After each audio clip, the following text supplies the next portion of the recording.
तो गाइज़ पिछले वीडियो में आपने देखा था मैंने अपने कपड़े किस तरीके से सेट कर लिए थे। और अभी चलिए बच्चों का रूम जो है वो सेट करना है मुझे, क्योंकि बच्चों ने इस बार ना बहुत ज़्यादा अपना रूम फैला रखा था। तो मैं सोचा कि चलो अभी टाइम है तो आज इनका रूम भी थोड़ा क्लीन कर देते हैं। और आप देख सकते हो कपड़े तो बाप रे ऐसे ही निकाल निकाल के ऐसे पटकते हैं। इतनी बार मैंने समझाया है अन्वी को कि जो भी कपड़े धोने के हैं तो डायरेक्ट बाथरूम में डाल दिया कर बाल्टी में, मैं हाथों हाथ धुल जाएंगे नहाऊंगे तब। लेकिन नहीं, उसको तो नहीं करना तो नहीं करना। और यहाँ पे भी ना चीज़ें पूरी धूल में आ गई थी, क्योंकि इन दिनों बच्चों का रूम क्लीन किया नहीं था। वैसे देखो सोते नहीं है वो, तो इतना ज़्यादा बेडशीट वेडशीट ये सब भी झिड़काने की ज़रूरत नहीं होती है। बस वो अपना कोई भी होमवर्क हो, कोई भी क्राफ्ट हो, या ऐसे ही बच्चों के साथ खेलने के लिए आए हों, तब आते हैं रूम फैलाते हैं और भाग जाते हैं। ये उनका काम है। उनको रिस्पॉन्सिबिलिटी सिखाने के लिए मैंने ये रूम उनके लिए दिया था, लेकिन वो बिल्कुल भी रिस्पॉन्सिबल नहीं हो रहे हैं। उल्टा मेरा ही काम बढ़ गया है और इस रूम को भी मुझे अच्छे से क्लीन रखना पड़ता है, क्योंकि इतना प्यारा रूम है, इतनी पॉजिटिविटी है इसमें। पता है कि मैंने जब इस रूम को क्लीन किया ना, इतना अच्छा सुकून सा लगा। और मेरे मोस्टली काम मैं इसी में करती हूँ, जैसे मेरा एक्सरसाइज करना हुआ या फिर मेरा जो भी एडिटिंग के काम हैं वो सब मैं यहीं पे टेबल पे ही करती हूँ। लेकिन इन दिनों ना टेबल को भी दोनों बाप बेटियों ने रोक रखा है। पति देव ने तो अपना यहाँ पे एक कंप्यूटर ला के रख दिया है, और जो बेटी है उसने अपनी किताबें फैला दी हैं मेरी टेबल पे। तो उनको भी मुझे आज क्लीन करना है।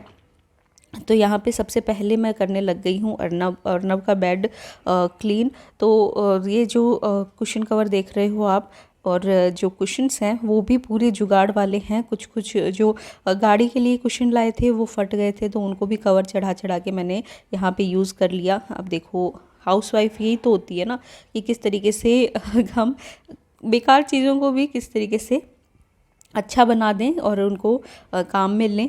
और आप देख रहे हो उधर कंबल अभी भी रखी हुई हैं। गर्मियाँ आ गई हैं लेकिन हमारी कंबल अभी तक ना हमने सेट ही नहीं करी। धो कर रखी हैं वो, लेकिन टाइम ही नहीं निकल रहा था कि मैं इनको सेट करूं। तो इस बार मैंने सोचा कि चलो आज तो इनका भी हम कर ही देते हैं, क्योंकि आज अपने पास टाइम ही टाइम है। और आज मैंने डिसाइड किया था कि 10-11 बजे तक मैं अपना किचन का पूरा नीचे का काम ख़त्म करती हूँ। तो सोचा था आज 10-11 बजे तक मैं बाकी की ये सारे काम ना ख़त्म कर लूँगी, और उसके बाद अपना एडिटिंग वाला और जो भी मेरे काम थे वो मैं करूँगी। तो देखो कंबल भी इधर से निकाली। अर्नव रोज़ चाहे भले ही वो इस रूम को काम में ना ले, लेकिन उसको है कि मेरे रूम में ये क्यों रख रखी है, निकालो यहाँ से। तो बस वही आज मैंने सोचा कि चलो उसको भी खुशी दे ही देते हैं। और फिर मैं ले आई ये बेड शीट, और फिर अर्नव के बेड की भी बेड शीट चेंज कर दी। फिर अन्वी की करेंगे, और इसी तरीके से दोनों बच्चों का जो बेड है वो भी क्लीन हो जाएगा। बच्चे तो इतना यूज़ नहीं करते हाँ, लेकिन मैं पूरा यूज़ करती हूँ इस रूम को।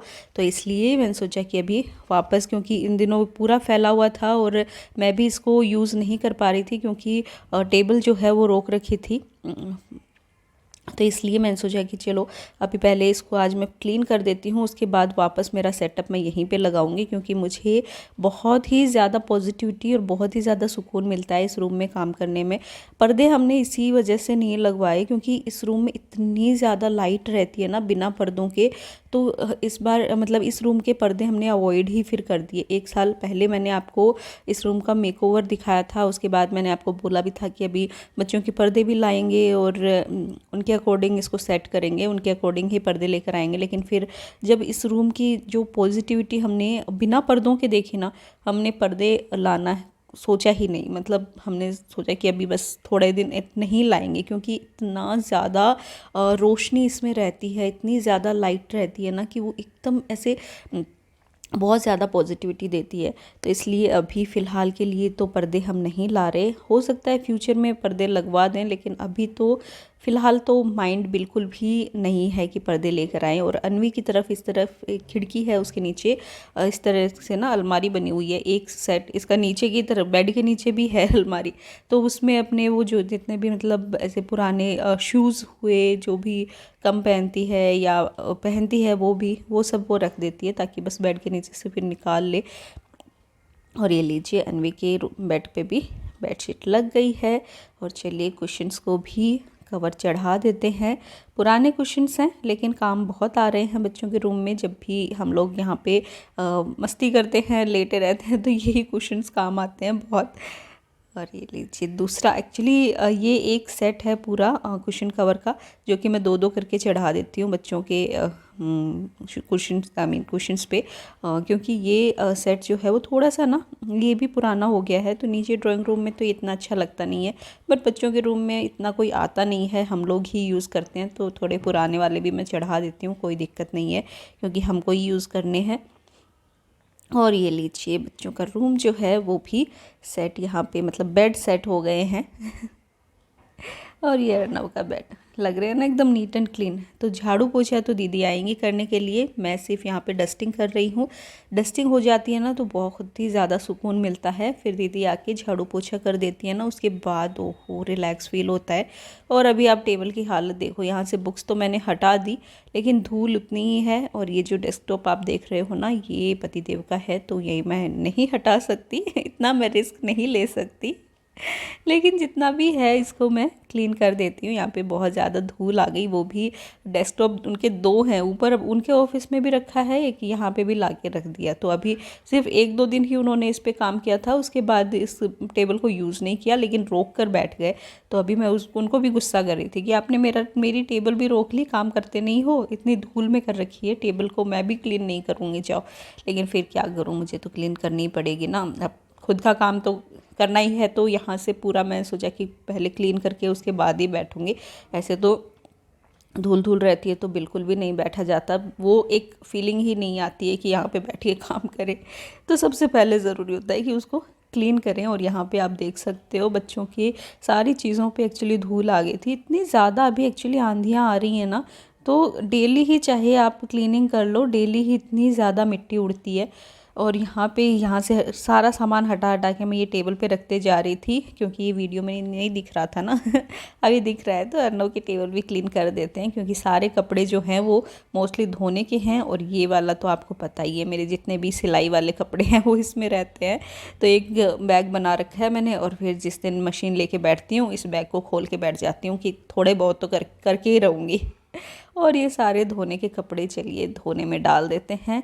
और यहाँ पे अनवी की एक और बुक मिली है, देखो पूरे रूम में ना अनवी शर्मा ने अपनी बुक्स फैला रखी हैं, क्योंकि रूम उसका है तो वो बोलती है मम्मा मैं तो पूरा इसको यूज़ करूँगी। हालांकि ये टेबल अर्नव की है, वो रखने तो नहीं देता है, लेकिन उसने रख दी है, पता नहीं क्यों, उसने अर्नव देखता तो वो नहीं रखने देता तो चलिए अभी पूरा रूम आपको दिखा देती हूँ, कुछ इस तरीके से सेट कर दिया है मैंने।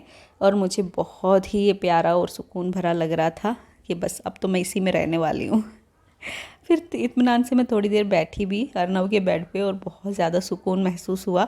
और लीजिए हो गई शाम और रेडी हो जाते हैं, चलिए फटाफट से साड़ी पहन लेते हैं। और ये लीजिए साड़ी मैंने पहन ली, और आगे से देखो कैसे हो रखी थी। तो ये साड़ी थोड़ा सा ना एडजस्ट होने में देखो मुझे बहुत ही दिक्कत सी हो रही थी, लेकिन फिर मैंने बाद में एडजस्ट कर ली और पहनना, क्योंकि अब पहन के बैठ ही गई थी तो यही पहनने वाली थी। गर्मी बहुत लग रही थी, क्योंकि गर्मी है भाई, बहुत है राजस्थान में अभी गर्मी, इनफैक्ट अभी तो और होगी, लेकिन क्या करें जैसा भी है मौसम, अब रहना पड़ेगा और फिर ना वैसे ही ऊपर एक चोटी बांध ली, क्योंकि वहाँ पे मायके की तरफ जा रही थी तो जूड़ा तो नहीं करने वाली थी, क्योंकि सर पे तो इतना मैं लेने वाली नहीं थी। इसलिए अगर सर पे लेती ना तो मैं पक्का जूड़ा कर लेती, क्योंकि दिखता तो किसी को है नहीं तो जूड़ा ही टांग लेती। और अभी बस मेरा वही थोड़ा सा मेकअप, बहुत कम मेकअप के साथ मैं जा रही हूँ, क्योंकि गर्मी में मुझे बिल्कुल भी, सच में गर्मी में मेरा बिल्कुल भी मेकअप करने का मन नहीं करता, बस एक लिपस्टिक लगाई और हो गया। और मम्मी का फ़ोन आ गया, क्योंकि वो पूछ रही थी कब तक निकलोगे, तो उनका फ़ोन आ गया था, और बस मैं रेडी हूँ। और उसके बाद देखिए हम पहुँच गए हैं, और मम्मी मासी सब आ गए हैं, और ये रही मैं, और ये रहा अर्नव शर्मा। उसके बाद यहाँ की डेकोरेशन काफ़ी अच्छी थी, हालांकि भीड़ बिल्कुल भी नहीं थी यहाँ पे, क्योंकि बस लोग आ रहे थे, खा रहे थे, जा रहे थे। खाने में था दाल बाटी चूरमा, और बस फिर हम लोग खूब इन्जॉय किया यहाँ पे, मतलब डांस वांस था तो वो भी देखा, और डेकोरेशन अच्छी थी तो इसलिए वो भी काफ़ी मैंने मतलब कोशिश करी शूट करने की। और आप देख सकते हो खाली सा ही लग रहा है क्योंकि मेहमान जो हैं वही आ रहे थे जा रहे थे। और यहाँ पे ना ये बड़ा ही प्यारा सा ऊपर शिव जी बैठे हैं, नीचे कोई माता थी और ये है मेरी मामी जो अपने पोते को लेकर खिला रही थी, और पुलकित का भांजा। फिर हम लोग बैठ गए और आने लग गया हमारा खाना। फिर हमने खाना एंजॉय किया, डांस एंजॉय किया और उसके बाद घर आ गए। आई होप आपको ये व्लॉग अच्छा लगा होगा। अगर अच्छा लगा होगा तो प्लीज़ इसे लाइक करना, शेयर करना, चैनल को सब्सक्राइब ज़रूर करना, ताकि ऐसे ही इंटरेस्टिंग वीडियोस आप तक पहुंचते रहें। और ये लीजिए दाल बाटी चूरमा आप भी खाइए। 2 तरह के चूरमे, 2 तरह की बाटी और दाल, कढ़ी, मिर्ची, ये सब था हमारे मेन्यू में। और फिर हमने एंजॉय करा। और अनवी का देखो मुंह कैसे उतरा हुआ है क्योंकि उसको पता ही नहीं क्या ही खाना था। और पुलकित और अर्नव जो हैं वो भी दाल बाटी चूरमा के थोड़े से खिलाफ ही थे क्योंकि उनको पुलकित को एक्चुअली कम पसंद है बाटी, तो इसलिए उन दोनों ने डिसाइड करा था अपन थोड़ा थोड़ा खा लेते हैं, उसके बाद बाहर खाएंगे। और उनको बाहर भी ढंग से कुछ नहीं मिला। पुलकित ने सिर्फ पताशी खाई और फिर चला गया घर। और यहाँ पे शुरू हो गए डांस, तो एंजॉय करेंगे बहुत ही प्यारे प्यारे से डांस यहाँ पे।